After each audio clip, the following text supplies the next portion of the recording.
inspected her failures more closely than she could ever bear to. "I came to tell you Lydia called. She's not coming in today." "What? Why?" "Hungover, I expect." Laurel almost kept silent, but she'd known Rip since she was a child, and her mother cleaned these rooms. He used to give Laurel peppermint sticks out of the candy jars in the gift shop. The October of her 8th birthday, he gave her a kite that hadn't sold all summer because the packaging was torn. She and Mom and Gran took it to the beach and flew it until a gust of wind grabbed it and crumpled it into a broken-winged bird. They still had fun, though. Losing the kite wasn't a tragedy. They dropped it in the fire pit and used it to light the kindling.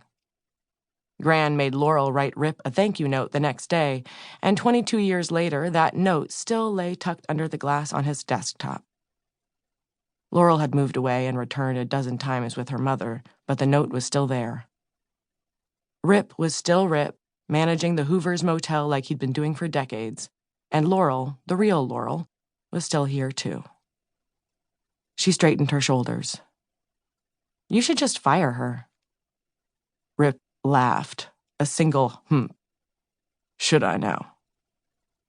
"There is no just," was the secret motto of everyone who worked at the lakeshore.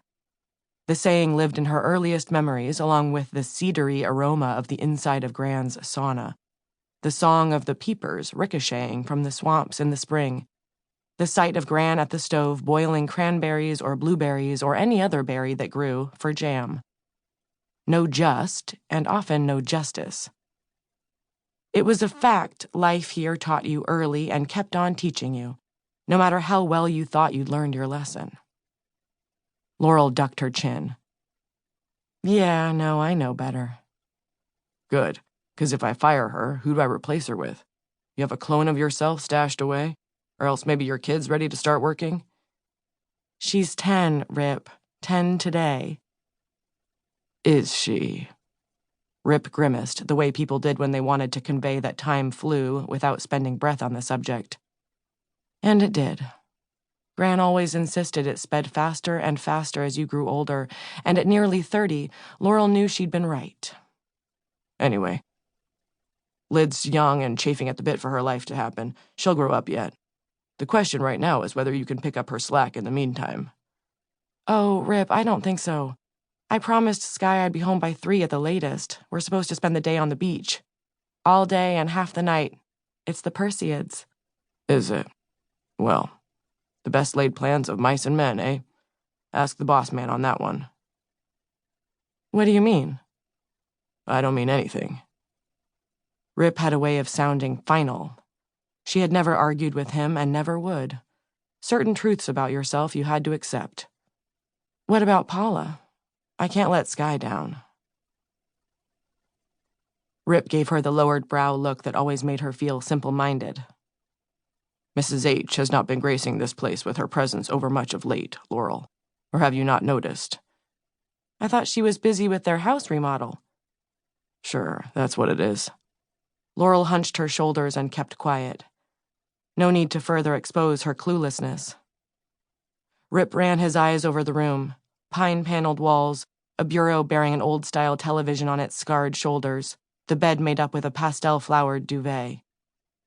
His gaze lingered on a water stain on the ceiling. The lakeshore was not in perfect condition, but it was nowhere near as run down as the breakers up on the main street, so it was always busy in the season. And the Hoovers painted it at least once a decade and replaced the mattresses now and then, so in this town, on the northernmost rim of Michigan, it was respectable, or it had been. Since the county paved the back road from McAllister a few years ago, the visitors came faster and thicker and were more demanding, less appreciative, and in a bigger hurry.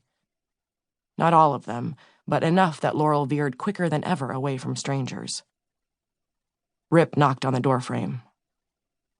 "What do you think?" Laurel twisted her hair around her hand.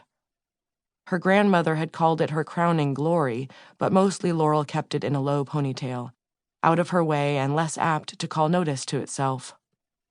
Long, curling, the color of cider vinegar, it was the hair of a storybook princess and didn't fit the rest of her, thin and angular, strong lines drawn quick.